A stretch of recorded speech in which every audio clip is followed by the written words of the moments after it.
Shri Caitanya Jaya Nityananda Jaya Advaita Chandra Jaya Gaura Bhaktavinda Jaya Jaya Shri Chaitanya Jaya Nityananda Jaya Advaita Chandra Jaya Gaura Bhaktavinda Jaya Jaya Shri Chaitanya Jaya Nityananda Jaya Advaita Chandra Jaya Gaura Bhaktavinda. We are continuing with Chaitanya Charitamrta Adi Lila, chapter number 2. Lord Chaitanya, the Supreme Personality of Godhead, verse number 47. Krishna kahena brahma tomara na bhuji vachana jiva hridi jale vaise se narayana. Translation by Srila Prabhupada. Krishna said, Brahma, I cannot understand what you are saying. Lord Narayana is he who sits in the hearts of all living beings and lies down in the waters of the Karana ocean. So here Krishna is talking about the super soul in the heart. Om Jnana Timirandasya Jnanam Jana Shalakaya Chakshurimilitam Yena Tasmai Shri Gurave Namaha. So this verse 47 we can see that Krishna is giving us a reference. He himself is saying that the super soul which is within the heart is actually Narayana. That is Krishna himself, but in the form of Narayana, which means with 4 hands. Text 48.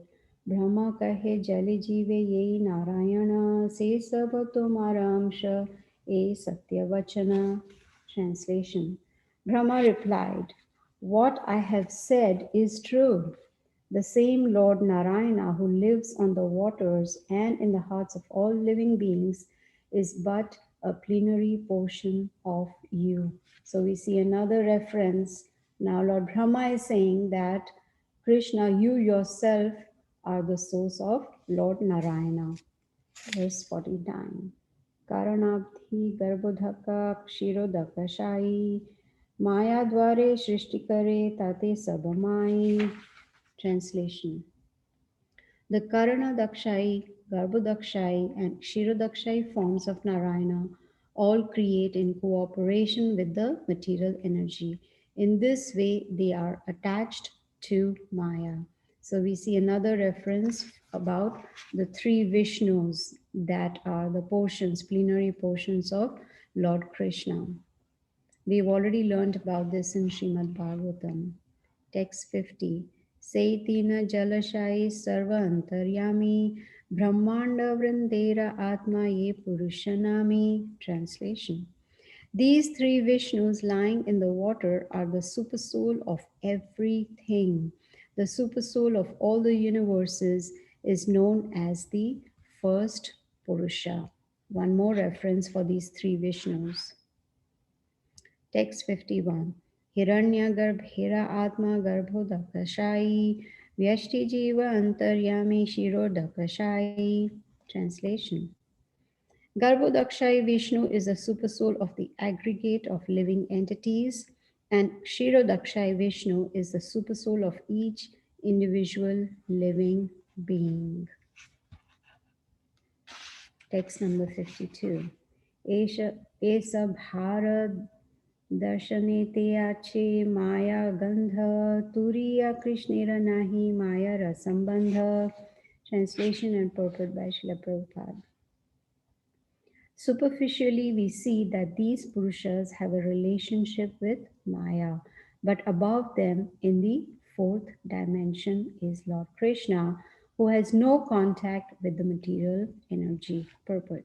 The 3 Purushas, Karanodakshai Vishnu, Garbhodakshai Vishnu, and Kshirodakshai Vishnu, all have a relationship with the material energy called Maya because through Maya they create the material cosmos. These 3 Purushas who lie on the Karana, Garbha, and Kshira oceans respectively are the supersoul of everything that be. Karanodakshai Vishnu is the supersoul of the collective universes. Garbhodakshai Vishnu is the supersoul of the collective living beings. And Kshirodakshai Vishnu is the supersoul of all individual living entities.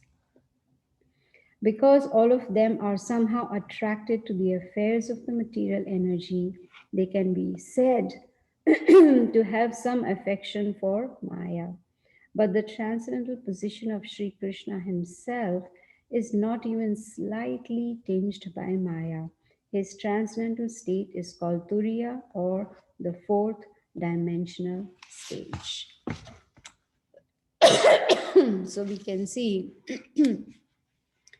that these three Vishnus, they create through Maya, they have a relationship with Maya, but they are not affected by Maya. Prabhupada says they have affection for Maya. So there is a huge difference between affection and attachment.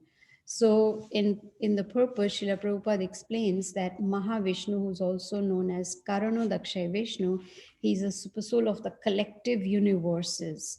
Whereas Garbhodakshay Vishnu, he is a super soul of collective living beings. But Kshirodakshay Vishnu, he is a super soul of individual living beings. So the super soul within our hearts is actually Kshirodakshay Vishnu. And long time ago, I had heard in one lecture in Mumbai that the size of Kshirodakshay Vishnu as Paramatma in the heart of every living being is the size of a thumb. That is what I had heard. But here it is said in the purport, Prabhupada explains, but Krishna is not affected by Maya. That's why he's called Turiya, which means his state is fourth dimensional. It is transcendental. Now, Krishna, we've already heard in Bhagavad Gita that he's so merciful and compassionate that he's traveling with us in all different bodies that we take, all the births that we take, right? Whether it is low birth, high birth, doesn't matter which planet it is, but he is always traveling with us as super soul. He even comes with us to Patal Lok if we go to Patal Lok, to any hellish condition, but he is always with us. Why? Excuse me. Because he loves us so much. He wants to help us. He wants to guide us. He wants to show us the path back to his kingdom, to Goloka Vrindavan. That's why he is all the time traveling with us from one body to another. Let's read verse number 53. Virada hiranya garbhascha karanam chetyupadhyayah ईशस्य यद्रिभिहिनं तुर्यं tat prachakshate. Translation and purport by Srila Prabhupada. In the material world, the Lord is designated as Virat, Hiranyagarbha, and Karana. But beyond these three designations, the Lord is ultimately in the fourth dimension. Virat, or the phenomenal manifestation of the Supreme Whole. Hiranyagarbha, or the numinous soul of everything, and Karana, or the cause or causal nature, are all but designations of the Purushas who are responsible for material creation. The transcendental position surpasses these designations and is therefore called the position of the fourth dimension. This is a quotation from Sridhar Swami's commentary on the 11th canto, 15th chapter, verse 16 of Srimad Bhagavatam. So this reference that is given here in the purport, it is from Srimad Bhagavatam, Canto 11. And there it says, the yogi who places his mind in my form of Narayana, known as the fourth factor, full of all opulences, becomes endowed with my nature and thus obtains the mystic perfection called Vashita. So this itself shows us that, first of all, Krishna is there in our hearts. And if, like in Bhagavad Gita, we learn yogi nam api sarvesham, if a yogi, places Krishna in his mind in the form of Narayana, then what will happen? That yogi, of course, understands that Krishna is the one who is full in all opulences, like Parashar Muni has said, right? Aishwarasya samagrasya. Samagrasya means in full. right? So all those six opulences in full, if a yogi can understand that, then Krishna says that yogi will be endowed by my nature and will attain the mystic perfection. So what is the goal of the yogis? Mysticism. And that is what they receive. And here we can see that it is mentioned, excuse me, that this Virat, Hiranyagarbha, and Karana, right? They are all designations of the Purushas. And what is their main purpose? Why do they expand? Just for material creation, for the purpose of material creation. And there is this fourth dimension, that is Krishna himself. So Bhagavad Gita also, says that Lord Krishna does not get deluded by modes. Right? Krishna says those actually who are deluded by the modes of material nature, they cannot know me. He says, I'm above the modes and I'm inexhaustible. So that is why he is also referred to as Turiya, or the fourth factor or the fourth dimension. See, Prabhupada explains that he is beyond, Krishna is beyond wakefulness, dreaming, and dreamless sleep. He is way beyond. Why? Because he is Bhagavan himself. He is, Bhaga means opulences, Van means possessor of these opulences. So he is possessor of opulences in full, right? Not just in few percentage, but in full. And that is why he is also called Vashishtha, mystic opulences, right? He is free from modes of material nature.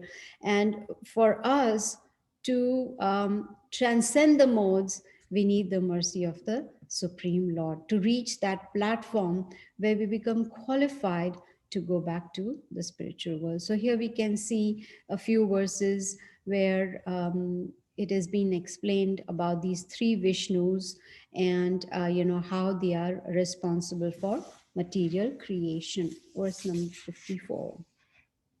Yadyapi te nera maya la iya vyavahara tathapi tat sparshana hi sabhe maya para.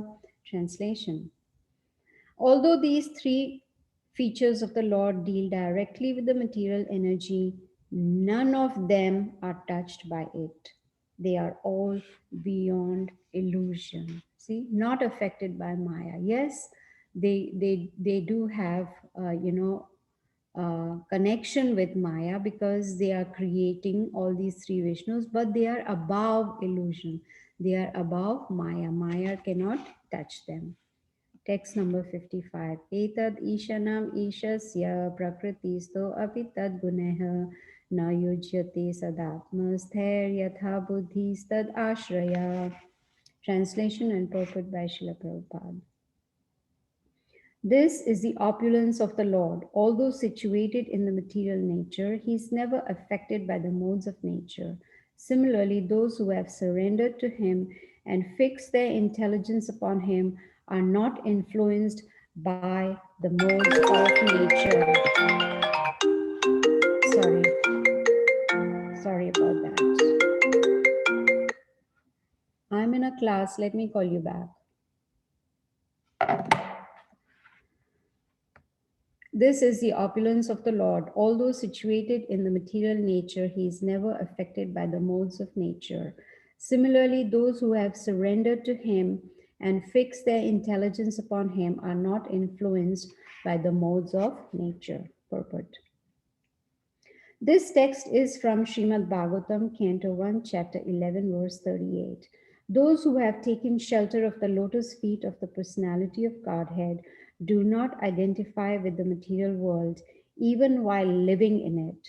Pure devotees may deal with the three modes of material nature, but because of their transcendental intelligence in Krishna consciousness, they are not influenced by the material qualities.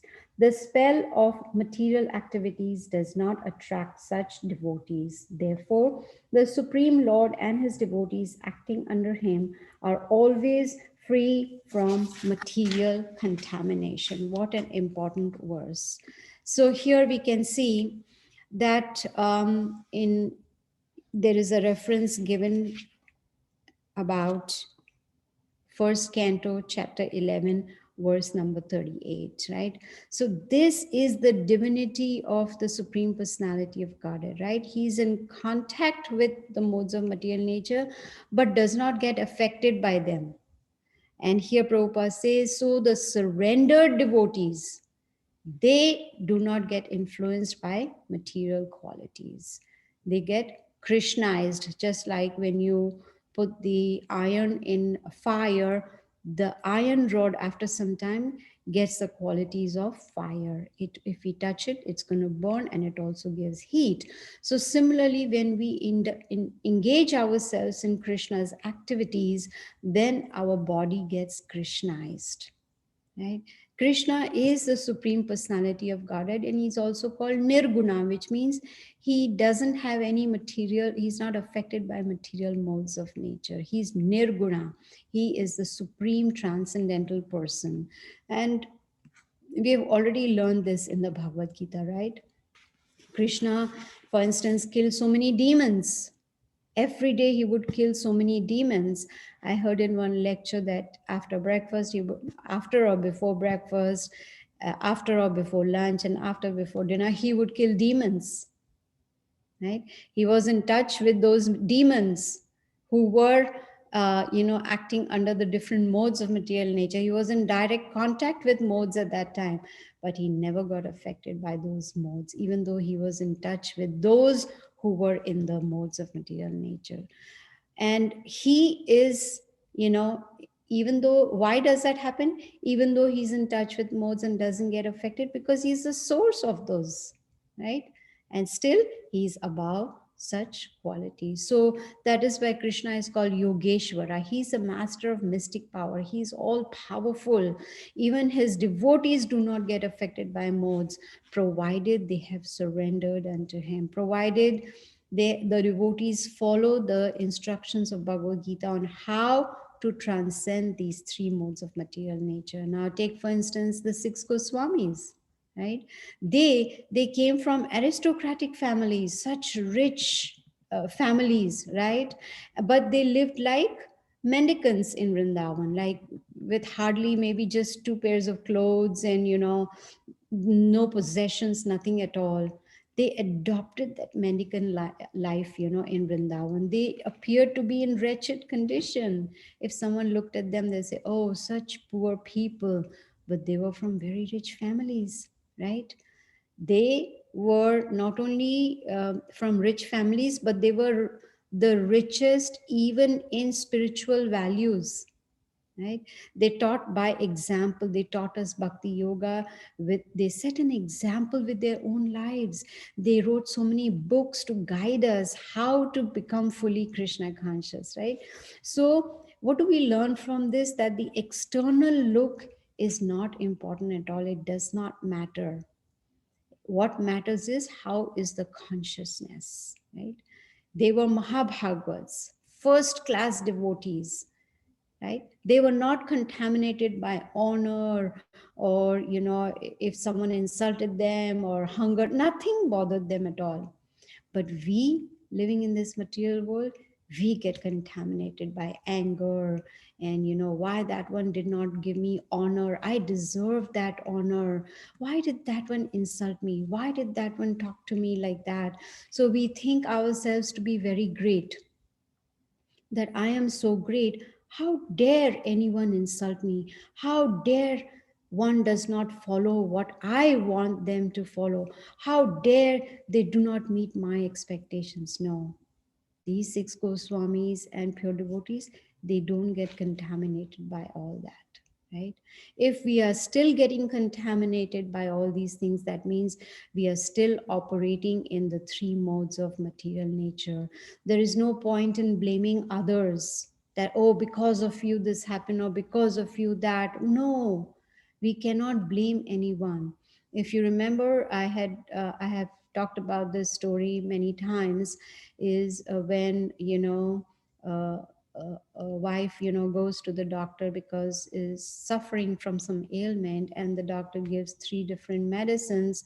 She comes home and she distributes it to her family. Oh, this medicine is for you, this is for you, and this is for you, thinking that they all are, you know, they all need medical help, they all are diseased and they need the medicine. No, it is I who need the medicine, not the others around me. So need to look at ourselves first, and figure out. If we are unable to figure out, then take help of a senior devotee and figure out what is it, what kind of disease do I have? Is it anger? Is it pride? Is it envy? What is it? And how do I cure that disease? Maybe, you know, people are busy in these worldly duties, you know, and while, you know, going about in these worldly duties, if a devotee does not get affected by what's going on around, then very good. Then fine. But if one is getting contaminated and affected by these three modes of material nature, then we need to work harder. We have to come to that stage of transcendence where we are unaffected. Right? Prabhupada says that those who have taken shelter of Krishna, they are not on material platform. Very, very important. They do not identify with this body. They do not identify with this material world. They are above the three modes. They don't think that this is my permanent home. Okay, now that even though I am paying mortgage or I'm not paying mortgage, this is my home. No, this is not our home at all. This is just on lease right now till as long as we have this body. Once we have to give up this body, we have to give up this home also. We have to give up the family, we have to give up all our possessions and everything, right? So we should be very careful that we don't get influenced by these three modes of material nature. And how do we do that? Krishna explains in the Bhagavad Gita that we should become fully Krishna conscious. We need to follow the process. When we follow the process given to us by Srila Prabhupada, given to us by Krishna in the Bhagavad Gita. Vyasadeva has given it to us in Srimad Bhagavatam, and now we are reading Caitanya Caritamrta, where all the whole process is given to us in very simple words. This is how we can become free from contamination. And to do that, we need sincere endeavors. We need determination. We need to make our faith firm if it is not yet firm. So, this is how we can progress in Krishna consciousness. Let's read verse number 56. Seitina janera tumi parama ashraya tumi mula narayana itheki samshaya. Translation and purport by Srila Prabhupada. You are the ultimate shelter of these three plenary portions. Thus, there is not the slightest doubt that you are the primeval Narayana. Purport. Brahma has confirmed that Lord Krishna is the supreme, the source of the three manifestations known as Kshirodakshaya Vishnu, Garbhodakshaya Vishnu, and Karanodakshaya Vishnu or Mahavishnu. For his pastimes, Lord Krishna has four original manifestations, namely Vasudev, Sankarshana, Pradyumna, and Aniruddha. The first Purusha avatar, Mahavishnu, in the causal ocean, who is the creator of the aggregate material energy, is an expansion of Sankarshana. The second Purusha, Garbhodakshaya Vishnu, is an expansion of Pradyumna. And the third Purusha, Kshirodakshaya Vishnu, is an expansion of Aniruddha. All these are within the category of manifestations of Narayana, who is a manifestation of Sri Krishna. See, again, it is firmly declared by whom? By Lord Brahma, that Krishna, you are Narayana, you are the source of Narayana, you are the shelter of three Vishnus, the plenary portions. There is no doubt at all. The doubts should be removed. We learned that in Bhagavad Gita. Like Arjuna, he was removing his doubts by asking questions to Krishna so that he can get the knowledge and remove all the doubts. Doubts are like demons. We need to remove them. So asking questions is a sign of intelligence. We should not, of course, speculate the answers, but give the answers from the scriptures, from the Shastras. So here we see that Srila Prabhupada, he's talking about the three Vishnus. And we have heard in Srimad Bhagavatam that from Krishna, first expansion is Balram. From Balram is the first Chaturvyuha, that is Shankarshana, Aniruddha, Pradyumna, and Vasudev. And from Sankarshana, then comes Lord Narayana. And from Lord Narayana comes the second Chaturvyuha. And from that second Chaturvyuha, from Sankarshana comes Mahavishnu. Right? So there are two Chaturvyuhas. But the main point is that Krishna is the source of all of that. Right? So Prabhupada explains in the purport that Mahavishnu comes from Sankarshana, Garbhodakshay Vishnu comes from Pradyumna, and Shirodakshay Vishnu comes from Aniruddha. These are all actually coming from Narayana, and that Narayana comes from Krishna. So what do we learn from this verse also? That Krishna is the cause of all causes. He is the source of everything. Everything, no doubt at all. Verse number 57. Excuse me. Setinera amshi paravyoma narayana tenha tomara velasa tumi mula narayana. Translation. The source of these three features is the Narayana in the spiritual sky. He is your Vilasa expansion. Therefore, you are the ultimate Narayana. Ultimate Narayana. Brahma is making it very, very clear so that there is no doubt. Verse number 58. Ataiva Brahma Vakye Paravayoma Narayana Tenho Krishnera Vilasa Ei Tattva Vivarna. Translation. Therefore, according to the authority of Brahma, the Narayana, who is the predominating deity in the transcendental world, is but the Vilasa feature of Krishna. This has now been conclusively proved. Very, very clear. It is proved. References are very, very important. And here we can see the word Vilasa. Vilasa means pastime expansions of Krishna.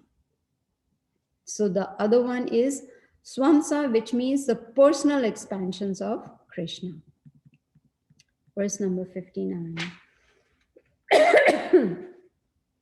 Ei shloka tattva lakshana bhagavata sara paribhasha rupe ihara sarvatradhikara.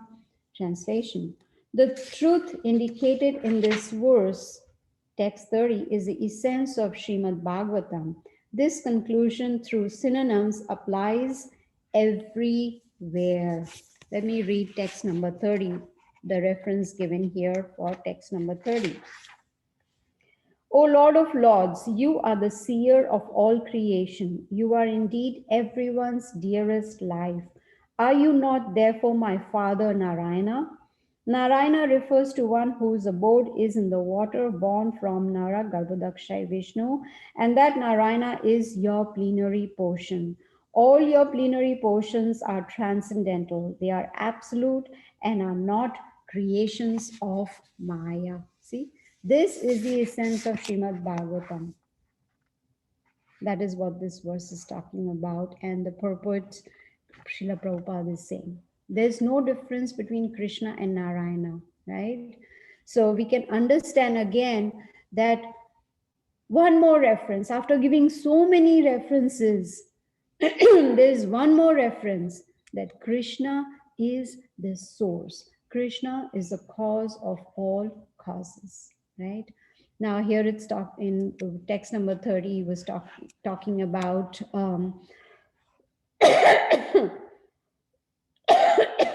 excuse me. Sorry. So it is again talking about Narayana and Krishna. They are identical. So the word by word meaning also is the same as translation. It's important to understand what is the essence of Bhagavad Gita, what is the essence of Srimad Bhagavatam, and what is the essence of Caitanya Caritamrta. So here we can see the conversation going on between Brahma and Krishna. This is after, Brahma apologized for stealing the cowherd boys and the calves. And so this conversation is going on, and Krishna is, in fact, in the conversation, he is telling Brahma, I'm not Narayana, because he wanted Brahma to give references so that we can get that knowledge that there is no difference between Krishna and Narayana. See, in the text it says this conclusion through synonyms applies everywhere. That is, word for word meaning is the same as the translation. Text number 60. Brahma Atma Bhagavan Krishna Ravihara Ei Artha Na Jani Murkha Artha Kareyara. Translation. Not knowing that Brahman, Paramatma, and Bhagwan are all features of Krishna, foolish scholars speculate in various ways. In the Bhagavad Gita, Srila Prabhupada has talked many times about speculation. He says, do not speculate. We are not intelligent enough, or we are not perfect beings to give perfect knowledge. We already know we have four defects, right? We are in illusion, we make mistakes, we have tendency to cheat, we have imperfect senses. So being imperfect beings, how can we give perfect knowledge? Perfect knowledge comes only from perfect source. So the intelligent devotees, they do not speculate. In fact, devotees should not speculate at all. And here we can see that again another reference that Krishna is the source of everything, right? So we see the Brahman, Paramatma, and Bhagwan, these three aspects. These are the three features of Krishna. Excuse me. Verse number 61.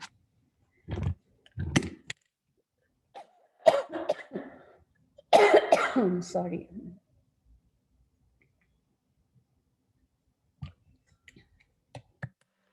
Avatari Narayana Krishna Avatara Tenha Chaturbhuja Inha Manushya Akara. Translation and purport by Srila Prabhupada.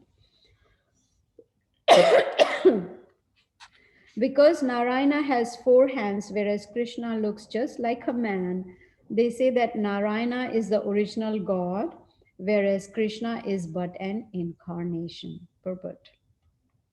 Some scholars argue that because Narayana has four hands, whereas Sri Krishna has only two, Narayana is the original personality of Godhead and Krishna is his incarnation. Such unintelligent scholars do not understand the features of the Absolute. You see? I'm really sorry. This is very common in India. I also in childhood used to hear that Krishna comes from Narayana. Narayana is the source of Krishna. But after reading Srila Prabhupada's Bhagavad Gita as it is, seeing the references from Bhagavad Gita, from the Srimad Bhagavatam, and from Brahma Samhita, we can understand that Krishna is the source of everything and he's the cause of all causes. And also, I remember, and also I'm sure you will agree with this, that most of the spiritual knowledge that we got before we came to Krishna consciousness was from our parents or grandparents. Do you agree? Right? Whatever they taught us, parents, grandparents, relatives, whoever, that was all what we, were able to understand. But after reading Bhagavad Gita as it is, after reading Srila Prabhupada's books with references, right? Very, very important. With references, we can very, very firmly declare Krishna is the supreme personality of Godhead, right? So Shastras are very important. That Trinity is very important. Guru, Sadhu, and Shastra. Whatever we are preaching to others should always be based on what we have heard or read from Guru, Sadhu, and Shastra. So here it says, just because Narayana has four hands, Is he higher than Krishna? Just because Krishna looks like an ordinary man, human, with two hands, does that mean he is not the Supreme Lord? Prabhupada calls such people as unintelligent scholars. We cannot understand Krishna by speculation or on our own. We definitely need guidance. We definitely need that intelligence to understand. And Krishna tells us in the Bhagavad Gita that only those who worship him with love and devotion, he gives them the intelligence by which they can know him. So to know or to understand Krishna, we need the intelligence given by Krishna. And Krishna will give us that intelligence only when he sees our surrender, right? Only when he sees that, yes, we are sincerely endeavoring to know him, that is when he will help us. That is when we will be able to understand Krishna as he is. Let's read the last verse for today, number 62. ए माते नाना रूप करे पूर्व पक्ष ताहरे निर्जेते भागवत पद्य दक्ष. Translation. In this way, their arguments appear in various forms, but the poetry of the Bhagavatam expertly refutes them all. We have heard that Srimad Bhagavatam is the essence of the Vedas, and that essence is given to us by Krishna himself. And he came down as Vyasadeva, an incarnation, and he put it all down for us. So, Shastras should be the last word. Shastras is what we should accept as knowledge, real knowledge, not what we have heard from parents, grandparents, relatives, unless it is coming from the scriptures with the references. So it is after hearing, Bhagavad Gita, Srimad Bhagavatam, and now we are in Chaitanya Charitamrita, the goal for all of us should be to become more serious in Krishna consciousness. How? Like Parikshit Maharaj. Why? Because Parikshit Maharaj, he knew he will die in 7 days. Do any of us know DOD? What is DOD?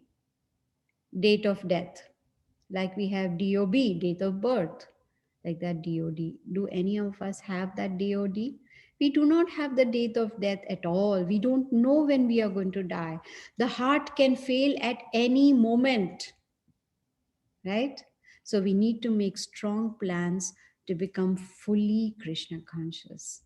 We do need to make plans, but unfortunately, most people in this material world, they make material plans. They make their 5-year goals or 10-year goals or 1-year goal or whatever it may be.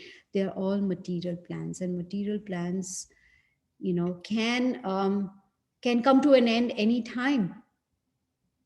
I was listening to one lecture where a devotee was talking about a real incident that took place. There was this young man who had made many material plans, and he was very passionate about achieving those goals, material goals. It so happened that one day he went out and he ate out. I don't know whether in a restaurant or some chart or something on the road. I don't know. Somewhere he was eating out, and in that food there was a piece of glass which he had swallowed, but he didn't realize that that piece of glass started cutting his food pipe as it was going down, and he immediately landed up in ER, and within 3 days he left his body. What happened to his plans? He didn't even have time to meet the goals, material goals he had. So we have to be very, very serious in Krishna consciousness. Take this very seriously, that we've got this golden opportunity to be Krishna conscious. We have been exposed to Krishna consciousness. We have a guru, a bona fide guru to guide us. We have temples, we have association of devotees. So we must take full advantage of this opportunity, golden opportunity that we have received to become fully Krishna conscious and go back to Godhead. So I am going to end right now. If anyone has any questions.